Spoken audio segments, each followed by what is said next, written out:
মুজিববাদ মুর্দাবাদ। Headshot headshot 10 lakh টাকা মুখে মারো মুখে মারো 10 লাখ। আজকে 4 তারিখ এবং আজকে ছাত্রলীগের প্রতিষ্ঠাবার্ষিকী ছিল।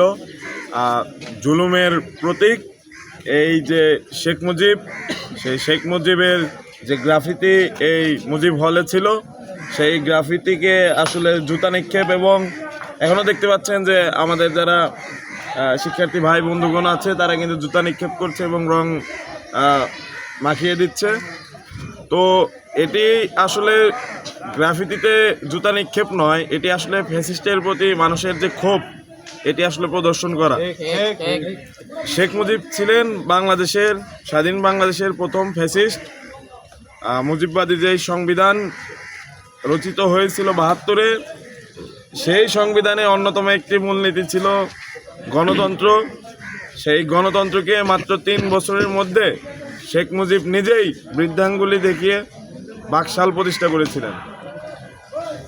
তো আজকে আমরা দেখতে পেয়েছি এই স্বাধীন বাংলাদেশে যে এই ফ্যাসিস্ট এবং ফ্যাসিস্টের যারা দোসর তাদের প্রতি মানুষের কী পরিমাণ ক্ষোভ আক্রোশ। বিশেষত ঢাকা বিশ্ববিদ্যালয় আমরা যখন প্রথম বর্ষে ভর্তি হই, গণরুম, guest room, single guest room আমাদের শিক্ষা জীবনকে শেষ করে দিয়েছে।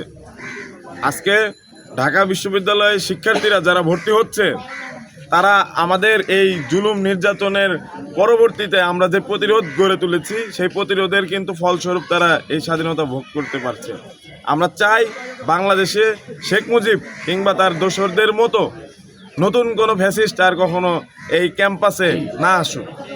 আপনারা জানেন যে বিগত সালের জুলাই মাসে আমরা বাংলাদেশের আপামর ছাত্র জনতা একটা অভ্যুত্থানের মাধ্যমে এই দেশের 15 বছর থেকে কায়েম থাকা ফেসিবাদের উৎখাত ঘটিয়েছি। ফেসিবাদী এবং স্বৈরাচারী শেখ হাসিনার পতন ঘটিয়েছি। আমরা এই বিপ্লবের পরও বিভিন্ন সময় দেখেছি তাদের অপতৎপরতার মাধ্যমে তারা ভারতের দালালির মাধ্যমে ভারতের গোয়েন্দা সংস্থার হয়ে কাজ করে বিভিন্ন ক্ষেত্রে বিভিন্নভাবে এই স্বাধীন জন্মভূমির ক্ষতি করার চেষ্টা করেছে। আমরা তাদের যে প্রতীকী চিত্রগুলো ছিল তারা সেগুলো মুছে দিয়েছে। বাম সংগঠন ছাত্রলীগ, আওয়ামী লীগ তারা খুব গোপনে বেঈমানের মতো করে এসে বাংলাদেশের মানুষের সাথে বেঈমানি করেছে। তাদের যে চিত্রগুলো ছিল, তাদের গ্রাফিতি, আমরা যারা জুলাই অভ্যুত্থানে ছিলাম আমরা যে ঘৃণাসূচক গ্রাফিতি করেছিলাম সেগুলো মুছে দিয়েছে। আপনারা জানেন রিসেন্ট ঘটনা, টিএসসির মেট্রো রেলের পিলারে এই ফেসিবাদের যে কায়েম করেছিল সেই শেখ মুজিবের গ্রাফিতিটা মুছে দিয়েছে, যেখানে মানুষ ঘৃণাসূচক জুতা এবং এরকম রং নিক্ষেপ করে ঘৃণা উগলে দিয়েছিল এবং শেখ হাসিনার গ্রাফিতিও তারা অর্ধেক মুছে দিয়েছে, কিন্তু ছাত্র জনতার কাছে ধরা পড়ে গেছে। আমরা সেই ঘটনার প্রতিবাদ স্বরূপ যে বাংলাদেশের সর্বপ্রথম বাকশাল কায়েমের মাধ্যমে একটা স্বাধীন দেশ জন্ম হওয়ার সাথে সাথে যে ফেসিবাদ কায়েম করতে চেয়েছিল, যে স্বৈরাচারী মনোভাব নিয়ে বাংলাদেশের শাসন ক্ষমতায় অবতীর্ণ হয়েছিল, সেই শেখ মুজিবের ভাস্কর্য আমরা, সেই শেখ মুজিবের এই গ্রাফিতি ছিল যে ছাত্রলীগ। আপনারা জানেন যে বিগত সময়ে ছাত্রলীগ হলে যে অত্যাচার করেছিল, এই গ্রাফিতিটা যখন আর্ট করা হয়, এই হলের সভাপতি ছিল মেহেদি হাসান শান্ত। সে এই হলের সভাপতির পাশাপাশি বাংলাদেশ ছাত্রলীগের সন্ত্রাসী সংগঠন ছাত্রলীগের কেন্দ্রীয় ক্রীড়া সম্পাদক ছিল। আমরা তখন ফার্স্ট ইয়ারে পড়তাম, আমাদেরকে রাত ভর এখানে আটকে রেখে আমরা এখানে দাঁড়িয়ে থাকতে বাধ্য হয়েছিলাম শীতের রাতে। আর সে এই গ্রাফিতিটা আর্ট করেছিল। তারা কখনো চিন্তা করে নাই যে আমরা এখানে কেন আসছি। আমরা কি তাদের পা চাটতে এসেছিলাম? আমরা কারো তাবেদারি করতে এখানে আসি নাই। আমরা যে পড়াশোনার পরিবেশটা চেয়েছিলাম আমরা সেটা পাই নাই। সেখানে শত শত শিক্ষার্থীকে এইখানে দাঁড় করিয়ে রেখে এই যে ফেসিবাদের গ্রাফিতি আর্ট করেছিল, আমরা আজকে রং মেরে জুতা মারে আমাদের মনের ঘৃণাটা তাদেরকে দেখিয়ে দিয়েছি।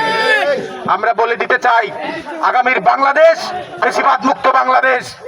বাংলাদেশের ছাত্র জনতা যতক্ষণ পর্যন্ত সজাগ থাকবে ততক্ষণ পর্যন্ত এই কুলাঙ্গার স্বৈরাচার ফেসিবাদ কেউ বাংলাদেশের সুবিধাজনক স্থানে থাকতে পারবে না।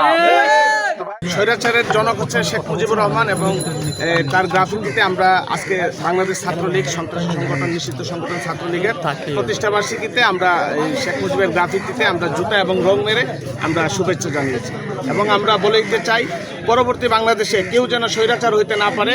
এটা হচ্ছে তাদের জন্য একটা শিক্ষা। যারা স্বৈরাচার হওয়ার চেষ্টা করবে তাদের পরিণতি এই অবস্থায় হবে।